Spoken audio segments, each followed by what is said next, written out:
We are building a 60s supercar based on a BOXSTER chassis. Supercar needs more power, so we decided to put a bigger engine in. Problem is, bigger engine doesn't fit into that hole.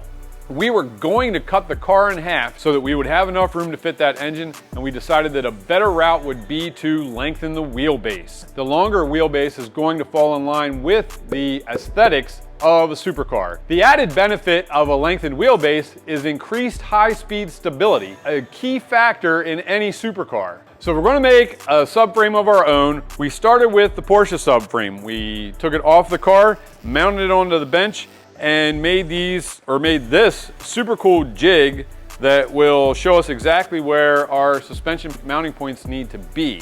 We want to move these back about 122 millimeters. So we put some reference lines on this bench that squares everything up, which will represent being squared up on the car. Then measured off of these points and moved these points back, those 122 millimeters, so that when we fabricate off of this, everything's going to be where we want it to be. Now we're putting Panamera wheels on the back of this, and the outside diameter of that tire is 3 inches larger than the BOXSTER rim that came off of it. And we're doing that for that exact reason. We wanted to use larger diameter wheels because when you look at an average car, it looks like you've got a car sitting on top of 4 wheels. But when you look at a supercar, it looks like the car is sitting inside the wheels, and they're almost pushing up out of the top of the car. So we went with a larger diameter wheel to help bring that effect into play. Anytime you put a larger diameter wheel on the car, you raise the car off of the ground, which is the opposite of what you want to do. You want to lower that center of gravity. So we're going to lower the car 1.5 inches to compensate for that added diameter of wheel and tire combination. We know we want to lower it 1.5 inches, which essentially means raising the suspension points into the car 1.5 inches. So to do that, we made these spacers to slide over here that are exactly 1.5 inches long. We want to keep our tack welds there because they're holding it there, so we just made clearance around them so that we can set this down. Now when we build on it, we'll be building 1.5 inches closer, which will do exactly what we want for our suspension geometry. We also made these little spacers here. They'll fit inside there, and this is the exact diameter of the locating stud on the chassis. So when we put our pieces on, it's going to center it exactly where we want it to be. We cut these brackets out using the arc droid, and now they are ready to be tacked together and located on these little guys. And then we can build off of this to get up to our suspension pickup points. After we get these located, then we'll work on supporting them with gussets and other engineered supporting type pieces.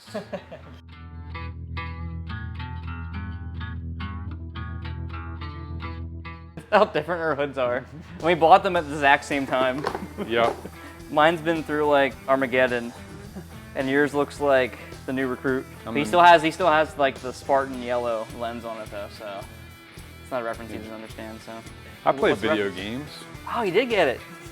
He did get it. Yep. The last game I played for any length of time was Battlefront 2 when it was new. That was a good game. That was. I played a lot of that. Dude, I got this retro game thing for $9 off Temu. I feel like someone Chewie's stole my helping identity me, or something or like that, some but Wookiee. it's totally worth it. Oh, Man! Play as Yoda? Plays Yoda, yes! Yeah. The Jedi like ruined this game though, because they're like so overpowered. Yeah. Look at that, just one-hit kills. Zoop, zoop, dead.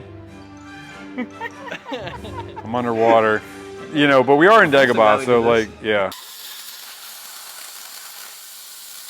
Go, go. Oh, I forgot to change the settings. Every time you load a file, it resets the settings still in the file, because Fusion sets the settings. You get to override them afterwards.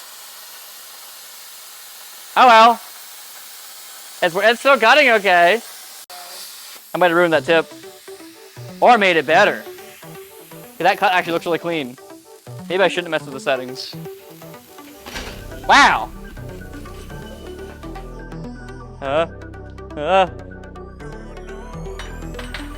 we on the way, we came to play.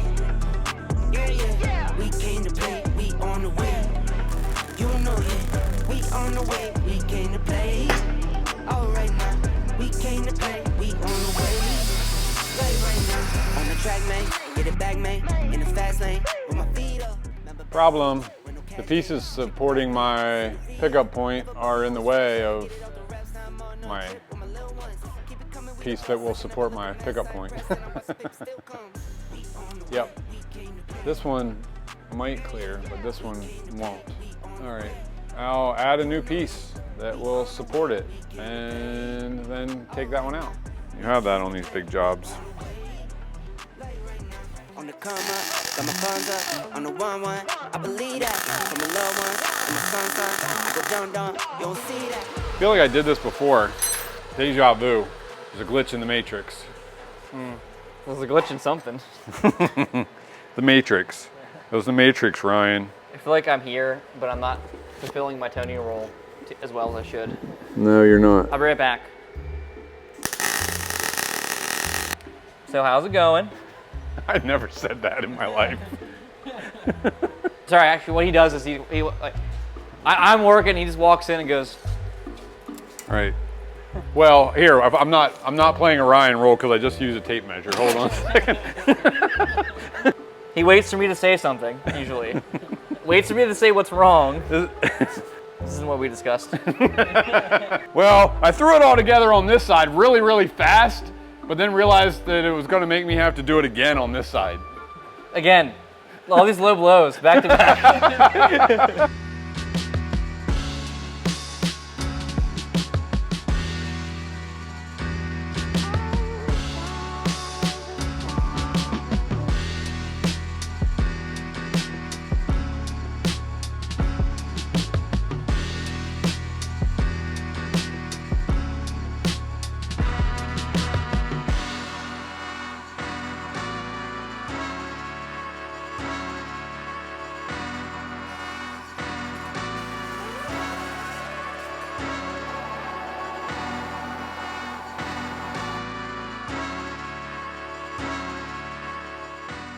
So this is a 356A that we're restoring that I'm working on this week while Tony's working on Jigsaw, because there's just a lot to do at the shop. This is what I'm currently working on, this giant hole, because we had to cut out the headlight surround because it was done pretty roughly. This is the one side I already completed. It does not look very rough, does it? This is what I had to work with. This is what was there originally. It was just lapped and kind of like tacked with a torch and all rotten, and I don't know if that's like wood glue in there. It's just, it was rough. The tough part is though, the patch panels we're working on are one size fits all for all the generations of 356s. And if you're familiar with 356s, the headlights are not the same. So I am stretching the crap out of this to make it fit. Because like, this is the other side, but you can see the angle is not even close to the slope it needs to be. What is that? I'm not sure. The Sharpie with no lid? That's not a Sharpie! This guy over here makes fun of me for bringing these Inksols home, and he's the one that leaves them uncapped on the bench. It's way easier to say Sharpie than Inksol. That I do agree. Yeah, Inksol is not. But you know, like it's like saying Porsche instead of Porsche. Well, it's easier to say Porsche, but Porsche is correct. All right. I think I just dunked on him. Look at him. Yeah, I can go along with that one. Yo! We agreed on a wordism.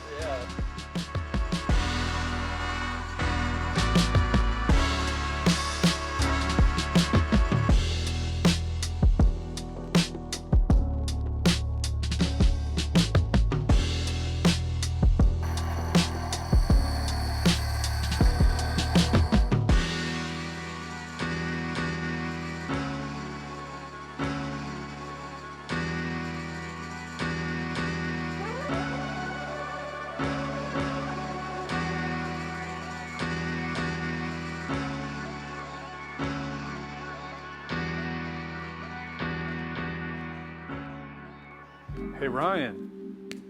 Of course, he probably makes it look better, but here we go.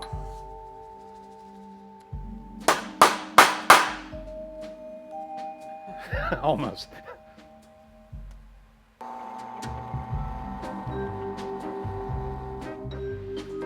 One more round.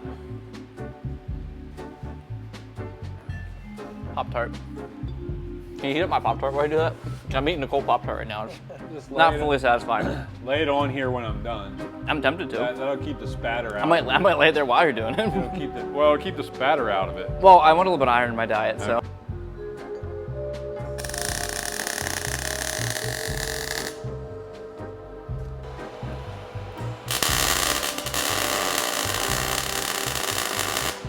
That's better. Just like slide it in the oven here.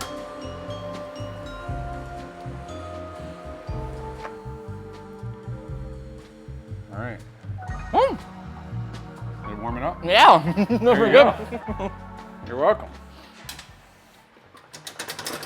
Come on, Shims. Where's this? Release. Relax, Gandalf.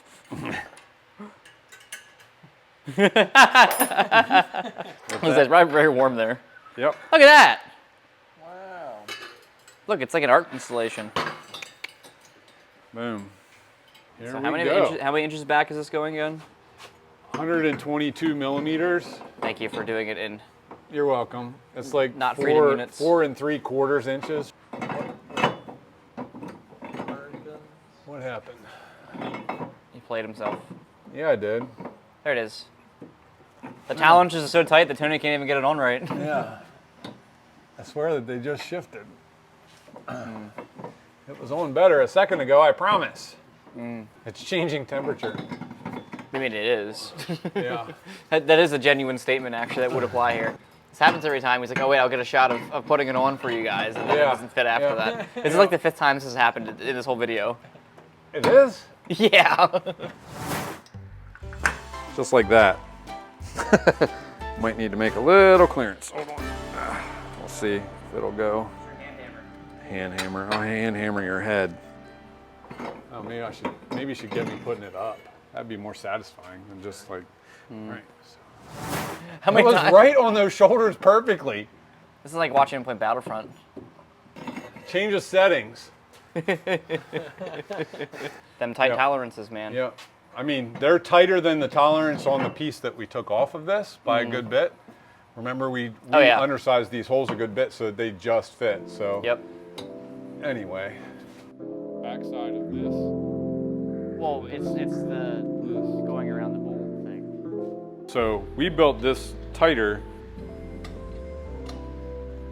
than the factory. That one's not nearly as loose as this, again, tight. We built this tight to that way we have room to adjust as we need to, which apparently happened when this cooled down. All right, so now that Tony has this roughed in here and tacked together, before we finish weld this, we need gussets. And we could make gussets out of cardboard and hand cut them out. Or I can 3D scan it quickly in 10 minutes and model them in Fusion in another 15 minutes and cut them out in the plasma cutter. Then we can just cut all the gussets out at once instead of, you know, hand cutting every single one. Modern problems? That's not a modern problem. Modern solutions, just modern solutions. And if you're wondering, this is the Creality CR-Scan 01 scanner. We got this through like an ad deal years ago. It's a very, very, very basic scanner. I think it's like a $500 scanner now. So this is very attainable tech if you're interested in learning it.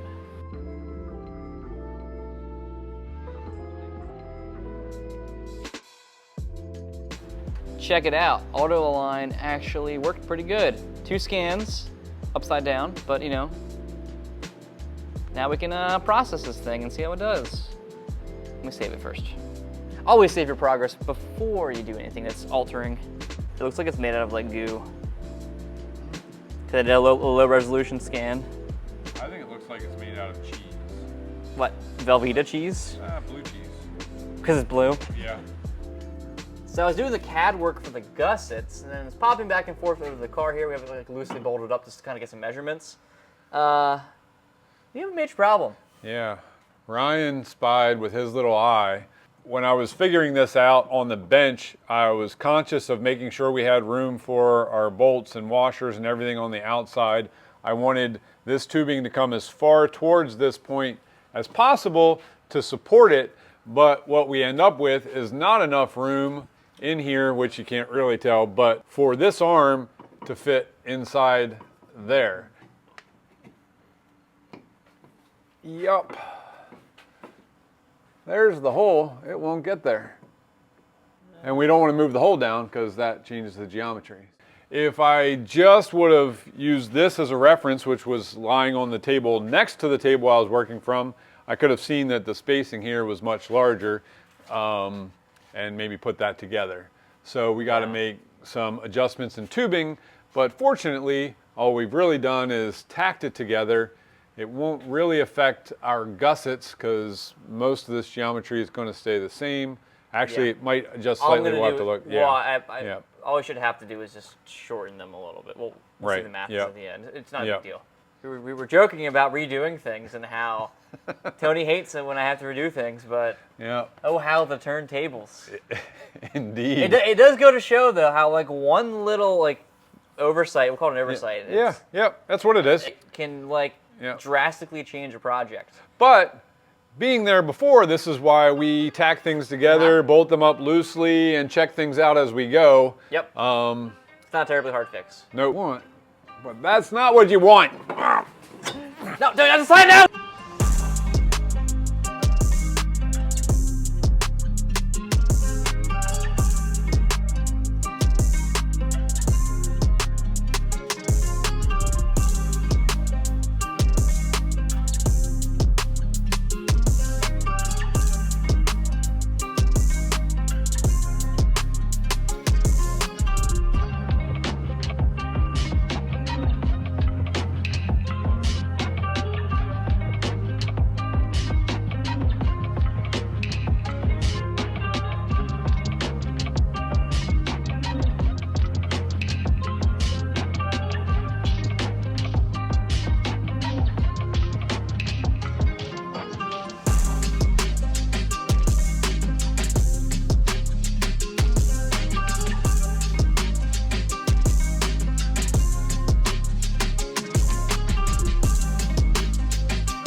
So crisis averted by making the other side. We decided that since this was the trial side and we ran into the problems that we had, rather than cutting that apart and redoing it, we'll just make this side doing better since we know better. So Tony went through and cut out new pieces here. I welded on the tops and then I just tacked it together just now with a TIG welder. But before I continue, it's gusset time. So this is the original 3D scan I took of the original side, which is slightly different now, however, still close enough that this is okay. And I went through and made gussets in Fusion 360 here. Now I can take these files and cut them out with the Arctroid. You'll also notice that I made little risers right here, little tube risers for the bolts. We decided that what we're gonna do is add little pieces of tube there, and when the nut goes on the stud on the car, we'll have a little bit of extra rigidity with the gusset going through that, because there's gonna be a straight line going through the subframe itself. It'll give it a little bit extra rigidity. It'll make more sense after I make it.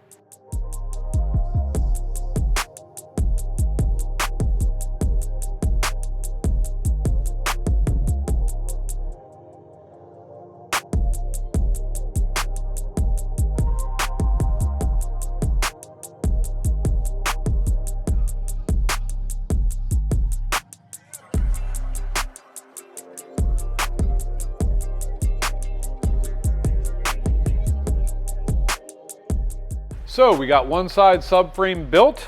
You can see with the bolt holes for the chassis lined up, our suspension pickup points are significantly farther back and a bit lower.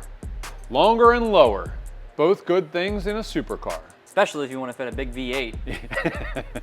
So now what we need to do is make the other side of the subframe, and then we're going to move the strut towers back further to compensate, keep that suspension geometry correct, and we'll be able to put an engine in. Set it down on its wheels. I want to see this thing like with those wheels, those big wheels really far back. Oh yeah, Yeah. that's first.